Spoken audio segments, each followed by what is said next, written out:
എന്തൊക്കെയുണ്ട് വിശേഷം? എല്ലാവരും നല്ല ഹാപ്പി ആയിട്ടിരിക്കണമെന്ന് വിശ്വസിക്കുന്നു. അപ്പോൾ ഇന്നത്തെ വീഡിയോ എന്ന് വെച്ച് കഴിഞ്ഞാൽ ഗവൺമെൻറ് ഓഫ് നോവ സ്കോഷ്യയിലെ ടെക്നിക്കൽ അനലിസ്റ്റ് എന്ന ജോലി എനിക്ക് എങ്ങനെ കിട്ടി അതിനെ പറ്റിയിട്ടുള്ള ഒരു കുഞ്ഞൊരു വീഡിയോ ആണ്.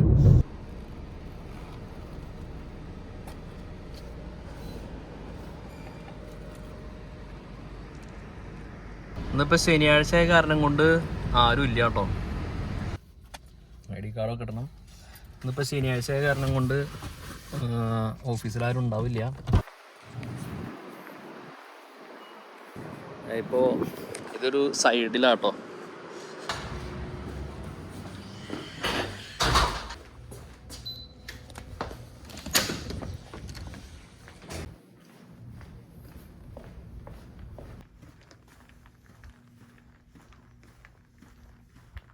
അപ്പോൾ എൻ്റെ ഷിഫ്റ്റ് വരുന്നത് ട്യൂസ്ഡേ ടു സാറ്റർഡേ 5 ദിവസം. എനിക്ക് സൺഡേ മൺഡേ ആണ് എനിക്ക് ഓഫ് വരുന്നത്. ഈവനിങ് ഷിഫ്റ്റാണ്, എല്ലാ ദിവസവും ഈവനിങ് ഷിഫ്റ്റാണ്. 1 to 9 ആണ് എൻ്റെ ഷിഫ്റ്റ് വരുന്നത്. ഓക്കെ, അങ്ങനെ ബ്രേക്കാണ് ഇപ്പോൾ. ബ്രേക്കിൽ ഇതാണ് ഞങ്ങളുടെ പാൻട്രി കേട്ടോ.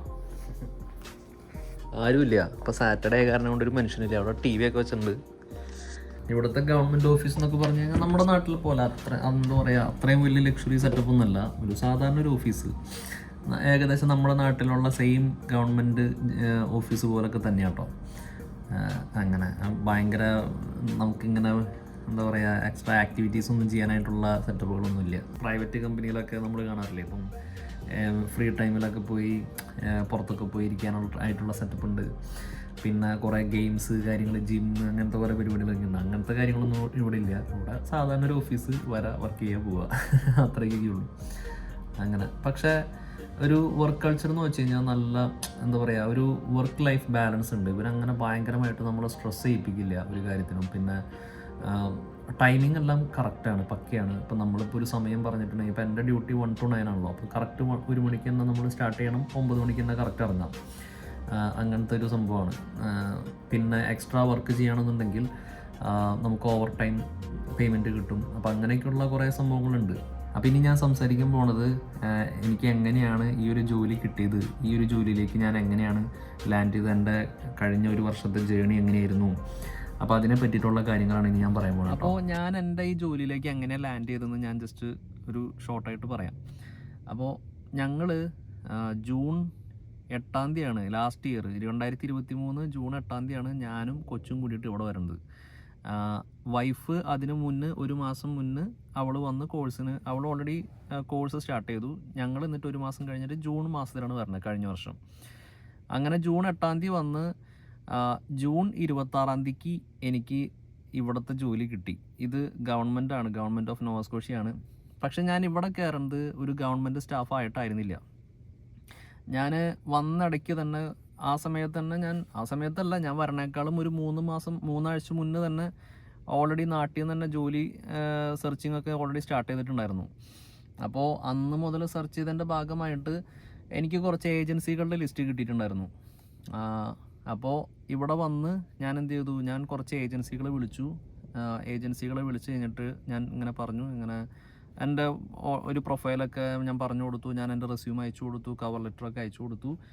അങ്ങനെ അവരതിൽ നിന്ന് എങ്ങനെയോ സെലക്ട് ചെയ്തിട്ട് എന്നെ വിളിച്ചിട്ട് പറഞ്ഞു, ഇങ്ങനൊരു ഓപ്പണിംഗ് ഉണ്ട് ഗവൺമെൻറ് ഓഫ് നോവ സ്കോഷ്യയിൽ. ഞാൻ ഏജൻസിയുടെ സ്റ്റാഫായിട്ട് അവിടെ വർക്ക് ചെയ്യും. ഓക്കെ, അവരൊരു ഔട്ട്സോഴ്സിങ് കമ്പനിയാണ് അത്. അപ്പോൾ ഒരു ഔട്ട്സോഴ്സിങ് സ്റ്റാഫ് പോലെ ഞാൻ ആ ഗവൺമെൻറ് ഓഫ് നോവ സ്കോഷ്യയിൽ വർക്ക് ചെയ്യും. അപ്പോൾ നമുക്ക് ഗവൺമെൻറ്റിൻ്റെ എല്ലാ വർക്കുകളായിരിക്കും നമ്മൾ ചെയ്യേണ്ടാവുക, അതായത് ഗവൺമെൻറ് ടീമിൽ തന്നെ. പക്ഷേ ഞാൻ ആ സമയത്ത് ഡയറക്റ്റ് സ്റ്റാഫല്ല, ഒരു കോൺട്രാക്റ്റ് സ്റ്റാഫാണ്. അപ്പോൾ അത് 4 മാസത്തെ കോൺട്രാക്റ്റ് ആയിരുന്നു. അതായത് കഴിഞ്ഞ വർഷം സെപ്റ്റംബർ 30 അവസാനിക്കുന്ന ഒരു കോൺട്രാക്റ്റ് പോലെയായിരുന്നു, 4 മാസത്തെ കോൺട്രാക്റ്റ്.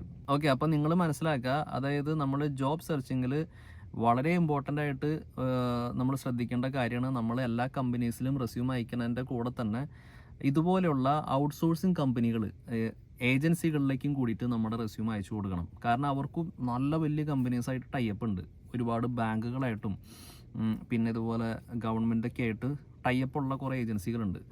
അപ്പോൾ ആ ഏജൻസികളിലേക്കൊക്കെ അയച്ചു കൊടുത്തിട്ടുണ്ടെങ്കിൽ നമുക്ക് കിട്ടുന്ന ഓപ്പണിംഗ് എന്ന് പറഞ്ഞു കഴിഞ്ഞാൽ ഇതുപോലുള്ള ഗവൺമെൻറ് ബാങ്കുകൾ അങ്ങനെയൊക്കെ ആയിരിക്കും. അപ്പോൾ എനിക്ക് ഭാഗ്യത്തിന് ദൈവം സഹായിച്ച് ഞാൻ സത്യം പറഞ്ഞു കഴിഞ്ഞാൽ വരണ സമയത്തൊക്കെ നന്നായിട്ട് പ്രാർത്ഥിക്കുന്ന ഒരു വ്യക്തിയായിരുന്നു. മീൻസ് എന്തെങ്കിലും ഒരു ജോലി തരണേ എന്നുള്ള രീതിയിൽ ഞാൻ വരണ സമയത്ത് ഒരു ധ്യാനമൊക്കെ കൂടിയിട്ടുണ്ടായിരുന്നു.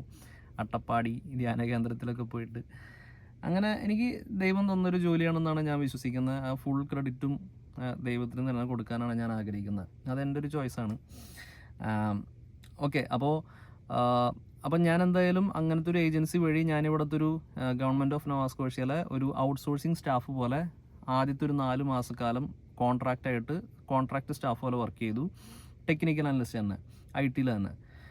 അതിനുശേഷം ഇവർ 4 മാസം കഴിഞ്ഞിട്ട് വീണ്ടും അടുത്തൊരു 4 മാസത്തേക്കും കൂടി എൻ്റെ കോൺട്രാക്ട് എക്സ്റ്റെൻഡ് ചെയ്തു. അങ്ങനെ എനിക്ക് ആ 4 മാസമല്ല, മാർച്ച് ലാസ്റ്റ് വരെ കിട്ടി.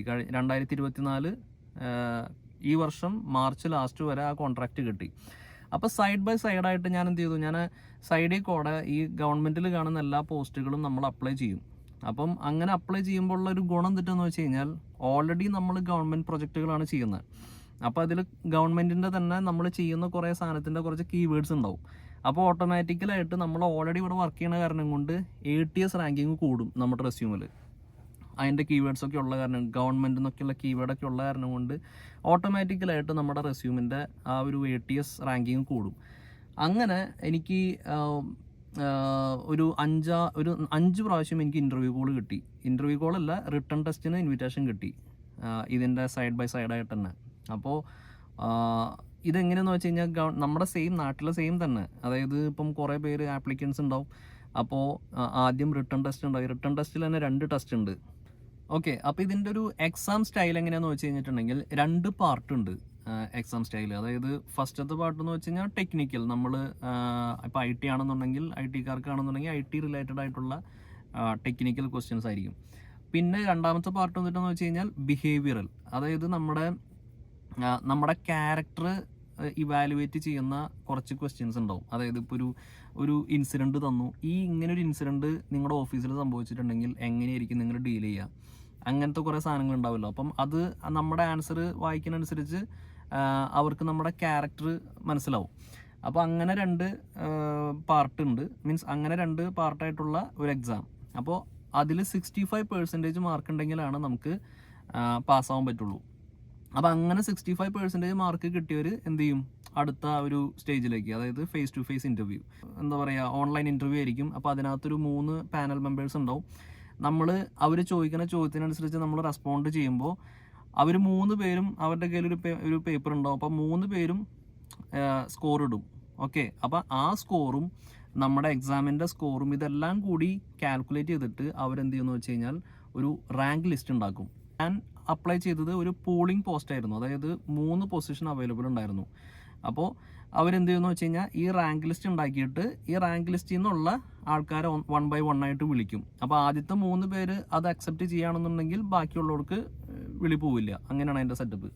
പിന്നെ ഈ ഒരു സംഭവം എന്ന് പറഞ്ഞു കഴിഞ്ഞാൽ ഒരു ലോങ് പ്രോസസ്സാണ് ഈ ഗവൺമെൻറ്റിലെ ഒക്കെ ജോലി കിട്ടാമെന്നൊക്കെ പറഞ്ഞു കഴിഞ്ഞാൽ. കാരണം 2023 കഴിഞ്ഞ വർഷം ഒക്ടോബറിലാണ് ഇപ്പോൾ എനിക്ക് കിട്ടിയിരിക്കുന്ന ജോലിക്ക് ഞാൻ അപ്ലൈ ചെയ്തത്. ഓക്കെ, ഒക്ടോബറിൽ അപ്ലൈ ചെയ്തിട്ട് 2024 മെയ് മാസമാണ് എനിക്ക് അതിൻ്റെ ഓഫർ ലെറ്റർ കിട്ടുന്നത്. അപ്പോൾ എത്ര നാൾ പിടിച്ചു നോക്കി, നവംബർ, ഡിസംബർ, ജനുവരി, ഫെബ്രുവരി, മാർച്ച്, ഏപ്രിൽ, മെയ്, 7 മാസം കഴിഞ്ഞിട്ടാണ് എനിക്ക് അതിൻ്റെ ഓഫർ ലെറ്റർ കിട്ടുന്നത്. അതായത് കഴിഞ്ഞ വർഷം ഒക്ടോബറിൽ ഞാനത് അപ്ലൈ ചെയ്തിട്ട് എനിക്ക് റിട്ടേൺ ടെസ്റ്റിന്, അതായത് റെസ്യൂമൊക്കെ ഫിൽറ്റർ ചെയ്ത് അവർ ആപ്ലിക്കേഷനൊക്കെ ഇവാലുവേറ്റ് ചെയ്ത് റെസ്യൂം ഫിൽറ്റർ ചെയ്തിട്ട് റിട്ടേൺ ടെസ്റ്റിന് വിളിക്കുന്നത് ജാനുവരിയിൽ, അതായത് 2024 ജാനുവരി. അതിനുശേഷം റിട്ടേൺ ടെസ്റ്റ് പാസ്സായതിനു ശേഷം ഫേസ് ടു ഫേസ് ഇൻ്റർവ്യൂ വരുന്നത് എന്നായിരുന്നു, ഫെബ്രുവരി ഏകദേശം ലാസ്റ്റിലോളം ആയിരുന്നു വന്നത്. അതിനുശേഷം മാർച്ച് മാസം ലാസ്റ്റാണ് അവർ റെഫറൻസ് ചോദിക്കാന്ന് വെച്ച് കഴിഞ്ഞാൽ നമുക്ക് നമ്മുടെ മുമ്പത്തെ കമ്പനികളിലെ 3 മാനേജർമാരുടെ കോൺടാക്റ്റ് നമുക്ക് കൊടുക്കണം. അപ്പോൾ അവർ എന്ത് ചെയ്യും, ഈ മാനേജേഴ്സിന് നമുക്ക് മെയിൽ അയച്ചിട്ട് നമ്മുടെ ക്യാരക്ടർ എങ്ങനെയുണ്ട്, നമ്മുടെ വർക്ക് റെസ്പോൺസിബിലിറ്റി എന്തൊക്കെയാണെന്നൊക്കെ ഉള്ള രീതിയിൽ ഒരു മെയിൽ അയക്കും. എന്നിട്ട് അവരെന്ത് ചെയ്യണം, തിരിച്ച് റെസ്പോണ്ട് ചെയ്യണം. ആ ഒരു സ്റ്റേജിലേക്ക് എത്തിക്കഴിഞ്ഞ് കഴിഞ്ഞാൽ നമുക്ക് ജോലി ഏകദേശം ഒരു 90% കിട്ടി എന്ന് വേണമെങ്കിൽ ഉറപ്പുവരുത്താം. ഓക്കെ, എന്നാലും മുഴുവൻ നമുക്ക് ഉറപ്പ് വരുത്തണമെങ്കിൽ ഓഫർ ലെറ്റർ കൈ കിട്ടണം. അപ്പോൾ അത് കഴിഞ്ഞ് ഇതെല്ലാ പരിപാടിയും കഴിഞ്ഞ് മെയ് മാസത്തിലാണ് എനിക്ക് ഓഫർ ലെറ്റർ കിട്ടുന്നത്. അങ്ങനെ ജൂൺ 4 നമ്മൾ ടെക്നിക്കൽ അനലിസ്റ്റായിട്ട് ഗവൺമെൻറ് ഓഫ് നോവ സ്കോഷ്യയിൽ ജോലി സ്റ്റാർട്ട് ചെയ്തത്. അപ്പോൾ ഇതാണ് എൻ്റെ ഒരു ജേണി എന്ന് പറയുന്നത്. എങ്ങനെയാണ് ഞാനിവിടെ എൻ്റെ ആദ്യത്തെ ജോലിയിലേക്ക് കയറിയത്. ശരിക്കും പറഞ്ഞു കഴിഞ്ഞാൽ ഇവിടെ ആദ്യത്തെ ജോലി കിട്ടാനാണ് ഏറ്റവും പണി. ആദ്യത്തെ ജോലി നമുക്ക് വൺസ് നമ്മൾ ഏതെങ്കിലും ഒരു സ്ഥലത്ത് സ്റ്റാർട്ട് ചെയ്തിട്ടുണ്ടെങ്കിൽ നമ്മുടെ ഒരു 80% പ്രോബ്ലംസ് സോൾവ് ആയി. പിന്നെ അടുത്ത കമ്പനിയിലേക്കുള്ള ഒരു ജോലിക്ക് അല്ലെങ്കിൽ അടുത്ത പൊസിഷനിലേക്ക് നമ്മൾ ആദ്യം പണിയെടുത്തതിൻ്റെ ഒരു 10% മാത്രം പണിയെടുത്താൽ മതി അടുത്ത ജോലിയിലേക്ക് മാറാനായിട്ട്. അപ്പോൾ എപ്പോഴും നമ്മൾ ആദ്യത്തെ ഒരു ജോലി വളരെ ഇമ്പോർട്ടൻ്റ് ആയിട്ട് ഒരുപാട് സ്ട്രെയിൻ എടുത്തിട്ട് തന്നെ കുറേ എഫേർട്ട് എടുത്തിട്ട് തന്നെ കണ്ടുപിടിക്കണം. അപ്പോൾ അതിന് ഒരു മെയിൻ സംഭവമാണ് ഏജൻസികൾ. ഓക്കെ, ഏജൻസികൾ നിങ്ങൾ കുറച്ച് കാണരുത്. കാരണം ഏജൻസികൾ വഴി നമുക്ക് വലിയ കമ്പനിയിൽ ഒരു ചെറിയൊരു ഓപ്പണിങ് കിട്ടുകയാണ്. അങ്ങനെ ഇന്നത്തെ ഷിഫ്റ്റ് കഴിഞ്ഞിരിക്കുകയാണ്. അപ്പോൾ അങ്ങനെ ഇന്നത്തെ ഷിഫ്റ്റ് കഴിഞ്ഞത് തിരിച്ച് പോകാട്ടോ. പാർക്കിങ്ങിൻ്റെ അവിടേക്ക് പോകാനായിട്ടുള്ള എളുപ്പ വഴിയാണത്. കുറേ ഊടുവഴി കൊടയ്ക്കാണ് പോയിക്കൊണ്ടിരിക്കുന്നത്. രാത്രി സമയം 9 മണി. എൻ്റെ കാർ എവിടെ കിടക്കുന്നുണ്ട്. നോവ സ്കോഷ്യയിലെ ഗവൺമെൻറ് ജോലികളൊക്കെ പോസ്റ്റ് ചെയ്യണ വെബ്സൈറ്റ് എന്ന് വെച്ച് കഴിഞ്ഞാൽ jobs.novascotia.ca എന്ന് പറഞ്ഞിട്ടുള്ള വെബ്സൈറ്റാണ്. അപ്പോൾ അതിനകത്ത് കയറി നോക്കാം. നിങ്ങൾക്ക് പറ്റിയ ജോലികളൊക്കെ ഉണ്ടോ എന്ന് നോക്കിയിട്ട് അതിനകത്ത് കവർ ലെറ്ററും നിങ്ങളുടെ എല്ലാ കാര്യങ്ങളും ഡോക്യുമെൻറ്റ്സൊക്കെ കൊടുത്ത് അപ്ലൈ ചെയ്യാം. അപ്പോൾ എന്തെങ്കിലും ഹെൽപ്പൊക്കെ വേണമെന്നുണ്ടെങ്കിൽ കമൻറ്റ് ചെയ്യും. അപ്പോൾ എനിക്ക് പറ്റാവുന്ന രീതിയിലൊക്കെ റിപ്ലൈ തരാം. അപ്പോൾ ശരിയെന്നാൽ, അപ്പോൾ നമുക്ക് അടുത്ത വീഡിയോയിൽ കാണാം. ഓക്കെ.